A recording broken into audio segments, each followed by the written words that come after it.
Hi everyone, Hendrika here, your guide to Once Upon an Orchid. And today, as promised, I'm going to be showing you how you can force feed your orchids. There will be very unconventional methods, these things that I've developed myself or I've learned from the old masters. What this force feeding technique does is that it can possibly improve the speed of your bloom and also the growth of your plant. Now, you can be very careful for some genuses, they may be more sensitive to a lot of feeding.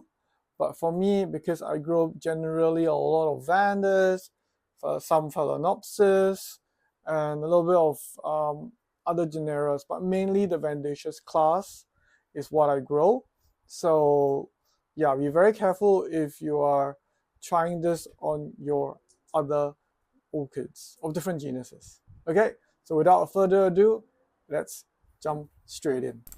So the first one is to use organic pellets. You can use dynamic lifter. You can use any organic pellets, chicken manure or whatever manure. Just sprinkle lightly, a few pellets per pot, and pretty much that's it. This gives the plant a little bit of nutrients every time you water it. Yeah, just randomly sprinkle it in. Do this at probably every 3-month interval. That's what I do. I like to add that I put it in seedlings as well. If you're afraid that it will burn the seedlings roots, you just put it at the corner. So the next method is to pour worm juice, aka worm farm leachate, straight into the orchid. Yes, no problem. Sometimes you can dilute it if you find the smell is too strong. Actually, most of the time, I just pour it straight into the plants. It has never hurt my plant at all. In fact, it's always boosted the root growth and improved the absorption of other nutrients along the way. How often, you will ask, should I do this? For me, I've done this once a week, every fortnight, once a month. Honestly, there is no fixed schedule for me. And then you will ask, can this work on seedlings and very young orchids? Sure, look at that. I'm pouring this into my newly acclimatized seedlings. These have just come out from the compote recently, I think in a couple of weeks. Finally, I give them a wash with the hose so that they don't have any detritus stuck on the leaf, which may cause bacterial rot.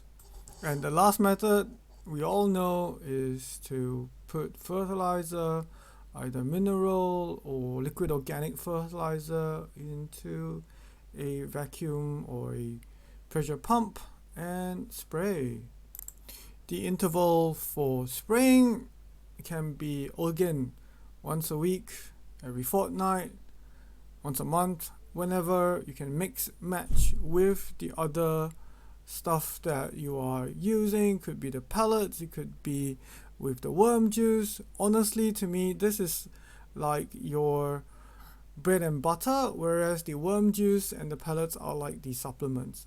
We need a balanced diet to live well and be healthy. I believe orchids do as well. Then you may ask, what's the dilution rate? Frankly, I don't use dilution rate.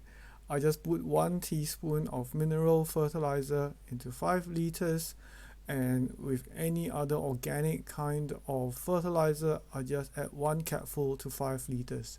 In Singapore, we call this anyhow whack only. So you'll be wondering, what is the end result? You can see the organic pellets are at the base of the pot, and as I pan up to the plant, you can see how long this inflorescence is, and there are many buds on the way.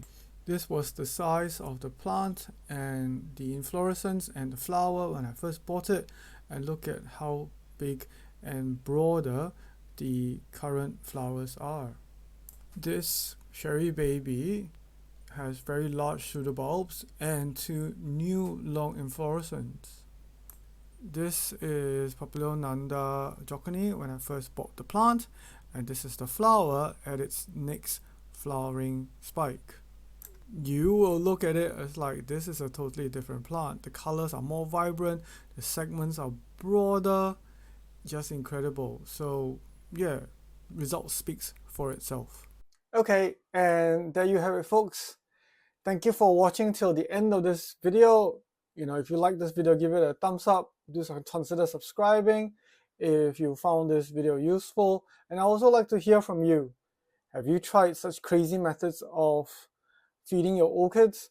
A lot of times people say weekly. Does it really work? I don't know, but this is proof. This is proof that your orchids, especially the Vandaceous class, can really consume a lot of fertilizer. Until the next episode, I'm Hendrika, your guide to Once Upon an Orchid. I'm signing off for now. Bye!